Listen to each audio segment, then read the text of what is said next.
Hey, Luigi, what's the matter for you, huh? Why you killing that healthcare guy, huh? Let's talk about Luigi Mangione. I'm reticent to make this guy a hero, but I believe he had a point. Now, I am 100% against violence in any form, right? If you want to cause political change, there's ways to go about it. And violence is probably not the most efficacious way. And just straight out the gate here, if you think using violence to enforce your political views makes sense, then you have to be ready for somebody else to enforce their views through violence on you, right? That's not something that I want to encourage. So I'm definitely going to load this video up front with the fact that violence is not the answer, kids. Okay, but at the same time, what was going on here? Why are so many people lionizing Luigi? Why is he like a new folk hero? A few reasons for that, I think. America has a long history of lionizing criminals, be it Bonnie and Clyde or whatever, people that capture the public imagination for one reason or another, usually because they're good looking. But in this case, it's Luigi really tapped into something truly universal, which is hatred for our healthcare system in the U.S., right? We're the only modern country in the world that ties their healthcare to their employment and doesn't guarantee healthcare to its citizens. That's just the bottom line. In the United States, it's like you work for it, buddy. And even then, when you work for it, that would be acceptable, right? If the care that we purchased was adequate. Personally, I got 2 kids and a wife. I spend thousands of dollars every month. Barely use medical services at all because I'm in pretty good health outside of diabetes, which I try to take care of. Even still, if I go to the doctor, I end up getting a bill, $20, $5 here, $30 here, whatever. And I never know when I'm going to get it. I never know how much it's going to be. It's really a ridiculous scenario, and I have it pretty good. Imagine if I had major problems. Imagine if I came down with cancer or some other life-threatening or debilitating disease. It could destroy my family's finances. It could really just upend everything, right? And this is what seems to have happened with young Luigi.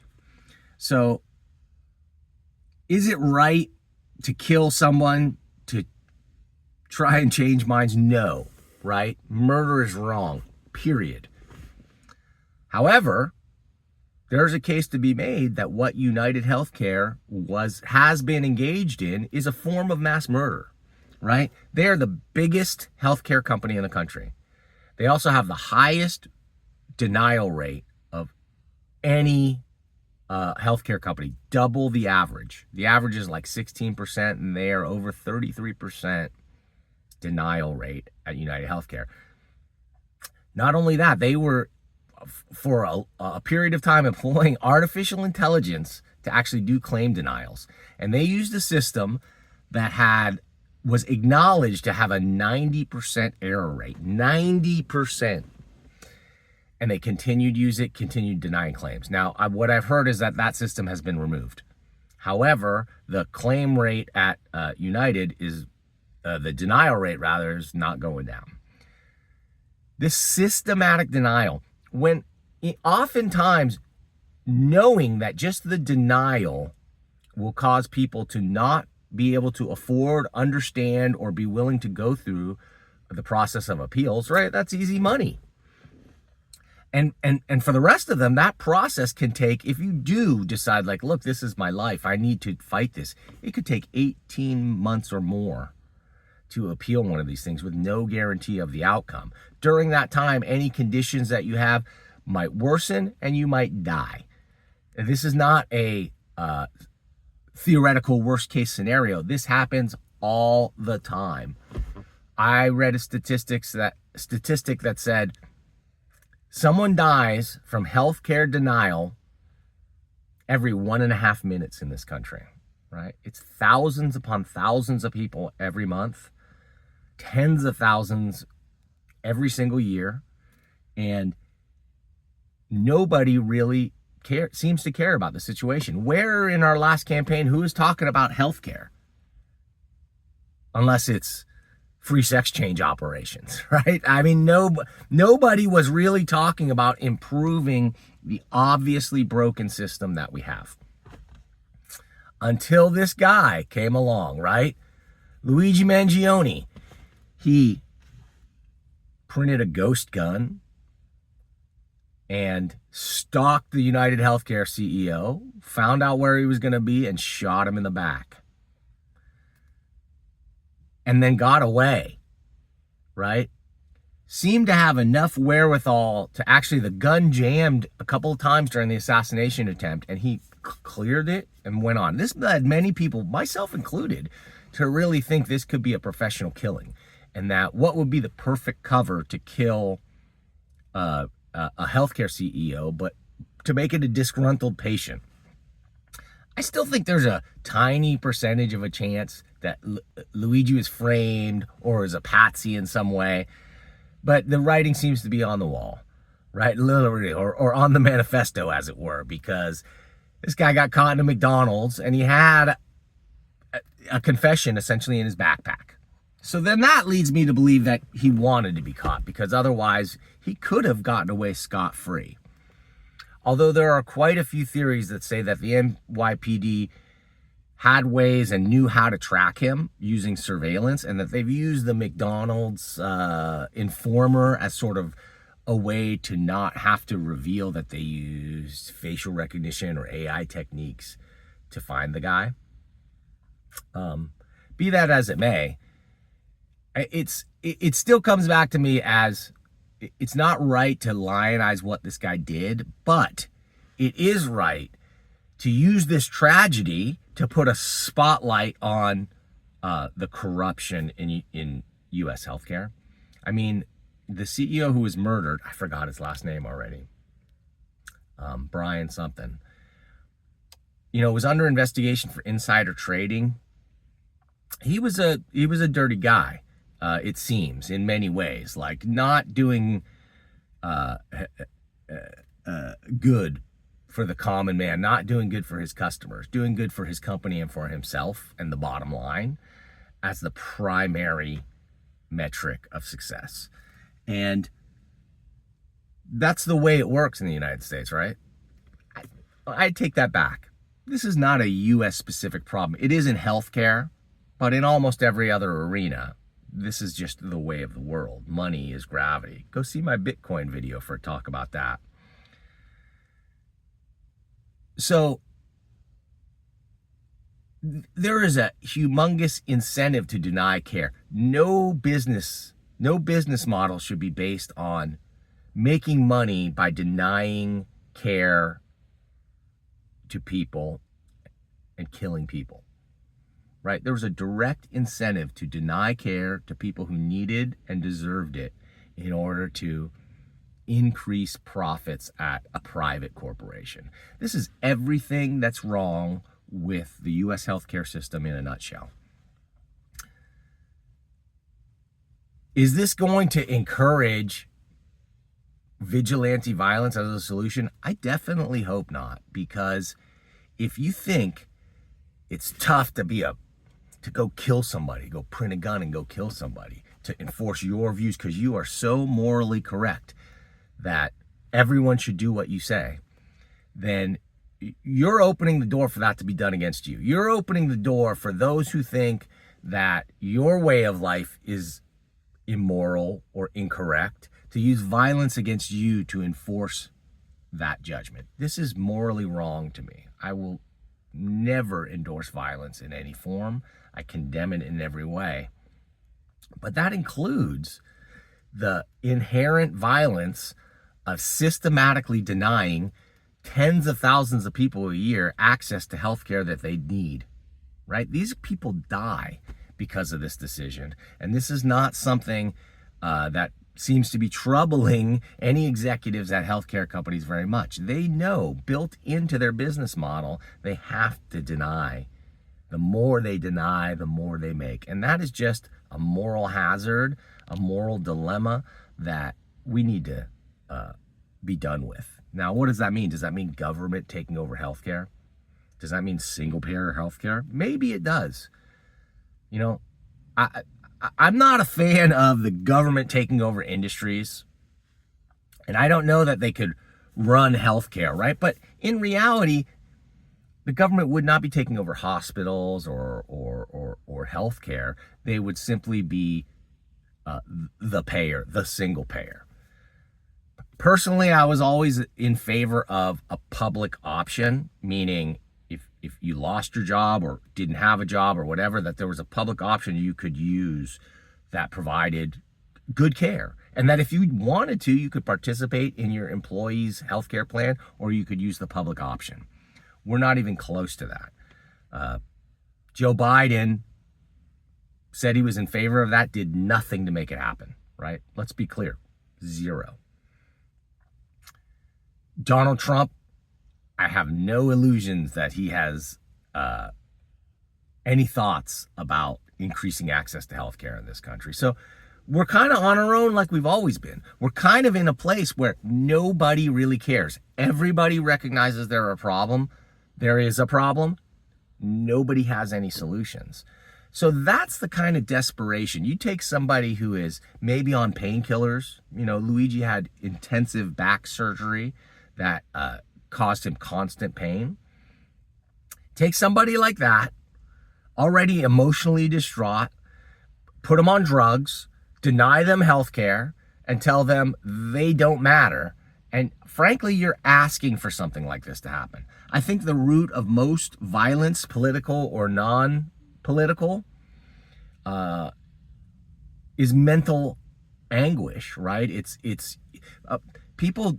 Most people are not going to kill or do violence unless they are pushed that way, unless their brain has been warped and manipulated in some way based on circumstances or drugs or otherwise, or a combination of those things, that they think violence is the only option. This is a lot of the answer of what's happening with terrorism in certain places in the world. You know, impoverished, stepped on people, suffering violence themselves, see violence as the only alternative. And that's what our country is being pushed towards. We're being pushed towards the point where we feel like our government cares so little about us, our health, our welfare, our success, and whatever you want to call it, the American dream, that certain segments of our society see violence as the only possible way out. Certain people see a collapse of the entire system as the only way out. This is people on the right and the left. We have so little faith in our institutions to correct things and make life better for people that we've opened the door to violence and to political violence, right?